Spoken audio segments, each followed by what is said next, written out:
Hey everybody, I have gone through and given you lots of feedback on your literary analysis drafts. If you turned in your literary analysis on time, if you turned it in after Wednesday, I have not looked at it, but if I get a chance, I will because they were due on Sunday.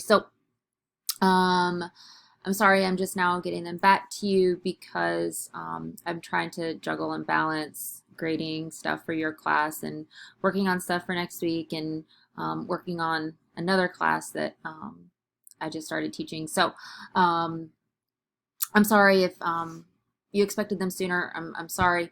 But you have the feedback now and you have plenty of time to work on it before they're actually due. So the first thing that I want to mention, I feel like I've said this with everything that I've graded this unit. So please heed what I say this one final time, that titles are not italicized. They are in quotation marks. Um, and every letter of every first word should be capitalized. So titles are not italicized; they are in quotation marks, and they should always be in quotation marks.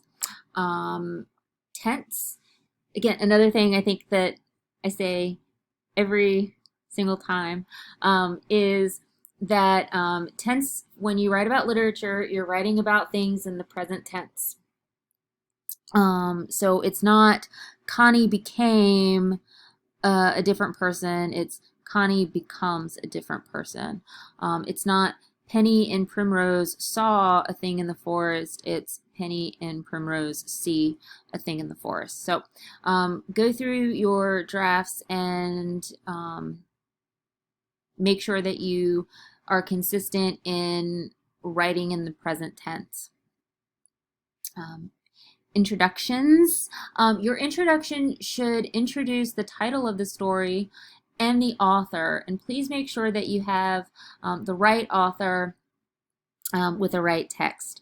So yes, and also I encourage you that in your introductions you think of establishing some sort of contextual framework rather than jumping from one sentence to your thesis statement. Really kind of look at either some sort of historical background or provide some sort of summary that's going to make sense in the framework within the framework of your essay. And then of course the last sentence of your introduction should be your thesis statement. Moving on to thesis statements, if I've asked you to kind of revisit your thesis statement a little bit, I encourage you to go back and look at the lecture notes on writing thesis statements for a literary analysis, because it's a very specific type of thesis statement that it answers 3 questions. It's going to tell me what the author does, how the author does it, and why it's important. And your literary element, the thing that you intend to analyze, should be somewhere in that thesis statement. So if I've commented on your thesis statement, you should go back and revisit those notes. Your body paragraphs. Again, if you go back to week 1, we talked a lot about paragraph development and the structure that every paragraph should take, and they should all be kind of pie paragraphs. And if moving through to week 4, there is a lecture slash video on writing your literary analysis and what those body paragraphs should look like. But I want to mention the point or the topic sentence specifically because it's one of the more frequent comments that I had to make. Topic sentences should not be plot related. They shouldn't deal with something that happens in the story at all. They should be clear analytical points that relate to your thesis. It's a point that you intend to develop through the use of your details of the story. So give me the point. So for example, if you're analyzing setting in the thing in the forest, and one of your body paragraphs is about the forest. Well, your topic sentence wouldn't be, as soon as the girls get to the house, they go into the forest. No, because that's plot related. Instead, it would be something like the forest is a representation of a mixture of the adult world and the physical world, because that isn't plot related. It's an analytical point that I can develop and analyze through my illustrations and explanations in the text. So your illustrations are where you're going to use the parts of the text within the paragraphs, and the explanation is your analysis. For more information, again, on paragraph development, specifically for your literary analysis, I encourage you to go back through and watch that video.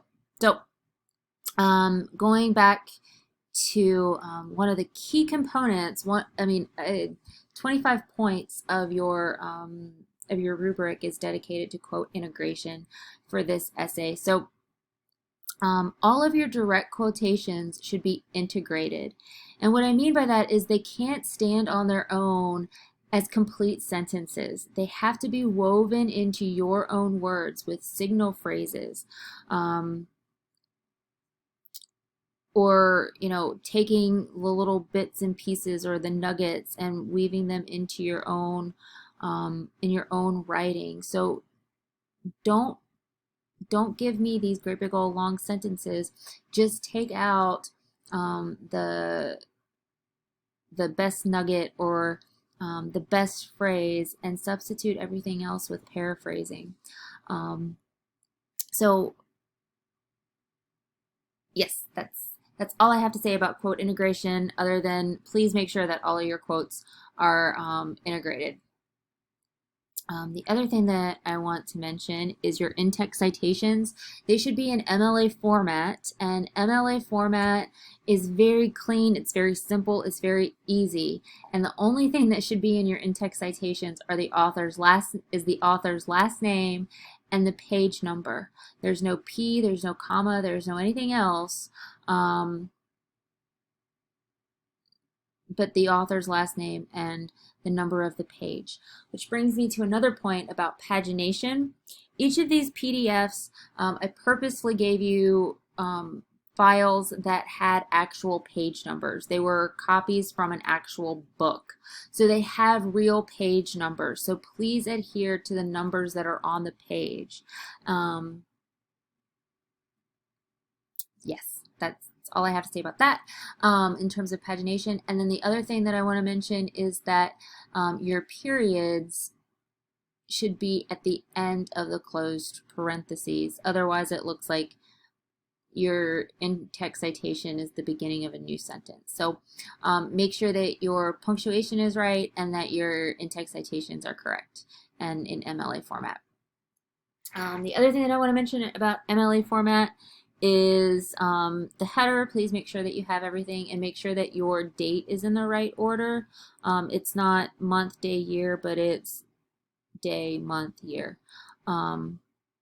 And then your last name and your page number in the upper right hand corner. And I encourage you all, if you want to make sure that you have everything, please go back through and look at MLA format and in-text citations in the week 4 module about writing literary analysis, because that's also going to give you the information that you need for your in-text citation page, because your in-text citation is going to, not your in-text citation page, your works cited page, sorry, I'm tired.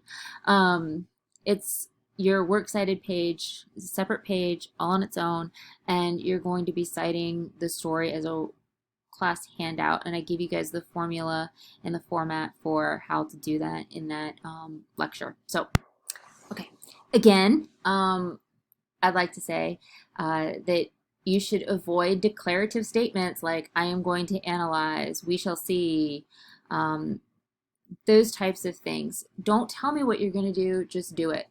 And you also want to avoid empty, fluffy personal phrases like I believe, in my opinion. Anything that is with the first person pronoun, avoid it because it weakens your writing and it makes it easy to dismiss your authority as someone who is writing an analysis. So, and also please avoid the second person you. Um, I think that's it. That's all I have.